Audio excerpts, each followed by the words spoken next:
Assalamualaikum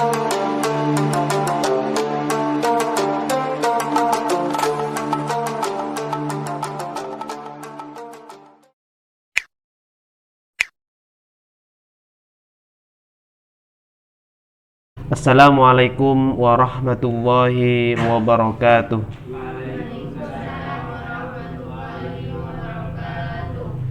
Bismillahirrahmanirrahim. Dalam diri kita ini katanya ada dua nafsu. Anfusaku ini kan berasal dari kata dari mufrad nafsun kan ya. Anfus itu adalah jamak. Mufradnya itu nafsun. Jadi dalam diri manusia ini ada nafsu. Ada dua nafsu. Yang pertama, nafsu yang mengajak kepada kebaikan yang disebut dengan nafsul mutmainnah, muttaqin. Nafsu yang kedua adalah nafsu yang mengajak kepada atau yang disebut dengan nafsu yang mengajak kepada keburukan. Jadi ini bimbang. Contoh, Ripin ini kalau misalkan masih ada di masjid, ya masih menghadap ke barat, ada di belakang imam, wah khusyuk. Ya Allah, ya Allah, ya Allah, khusyuk iman. Ya Allah, ya Allah. Begitu keluar dari masjid, melihat ke timur, kok ada orang lewat ini kayaknya hanya pakai rok mini gitu kan. Ini udah berubah pikirannya. Yang tadinya Allah, Allah, langsung bilang hai, hai, hai gitu. Jadi udah berubah ini. Kenapa? Karena dalam diri manusia ini ada dua nafsu yang mengajak kepada kebaikan, yang mengajak kepada Makanya kita sebagai manusia harus betul-betul bisa mengendalikan nafsu ini. Nafsu ini adalah termasuk musuh yang dicintai. Makanya dalam oleh Al-Ghazali itu disebut dengan nafsun aduun mahbubun. Jadi nafsu itu adalah musuh yang musuh tapi dicintai. Jadi makanya ketika dalam Al-Quran itu kan ada kata perang ya. Di sini ada perang kan, faktulu. Jadi perang ini ada dua. Pertama ada perang suro, perang kecil. Yang kedua ada perang kubro, perang besar.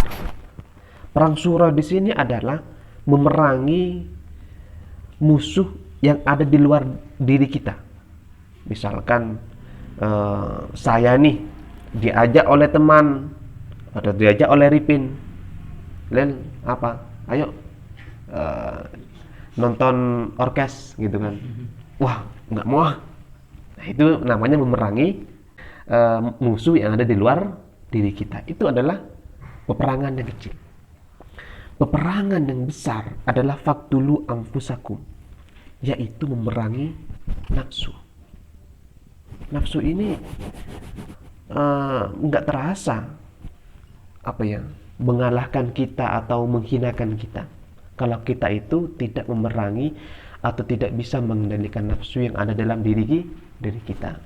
Wah, iya sekarang di sini yang dilihat ini hanya pakaiannya itu tertutup rapat, pakai kerudung, pokoknya pakaian tertutup. Coba sampean keluar ke kota aja lah dikit itu, ke Taman Bunga, udah mulai terbuka dikit. Ke Pantai Kuta, wah apalagi udah terbuka. Sampai ngelihat turis di Bali itu, wah minta ampun, taubatnya sampai berkali-kali. Astagfirullah, udah ini gimana diterima atau enggak. Jadi ini yang paling sulit adalah memerangi nafsu. Nah begitu, makanya di sini diperintahkan atau dikasih solusi oleh Nabi Musa yang kedua, yaitu memerangi nafsu. Dan bagi orang yang bersalah, ya dalam tanda kutip berdosa, jadi berdosa ini namanya bersalah atau bermaksiat, jangan khawatir. Kadang ada orang itu memiliki dosa yang sangat-sangat besar, ngadu atau konsultasi kepada seorang ustadz, saya ini punya dosanya besar banget, apakah Tuhan saya mengampuni? Ustadz yang radikalis itu, yang pemikirannya hanya sempit banget itu, dia langsung berpikir, kamu dosanya sudah sangat besar, kayaknya Tuhan ini nggak bisa membukakan pintu taubat. Terus gimana caranya ini untuk membisakan pintu taubat, wahai Ustadz? Ada satu caranya. Gimana? bunuhlah, bomlah tempat-tempat yang dianggap maksiat. Nah, digiring kepada perbuatan terorisme.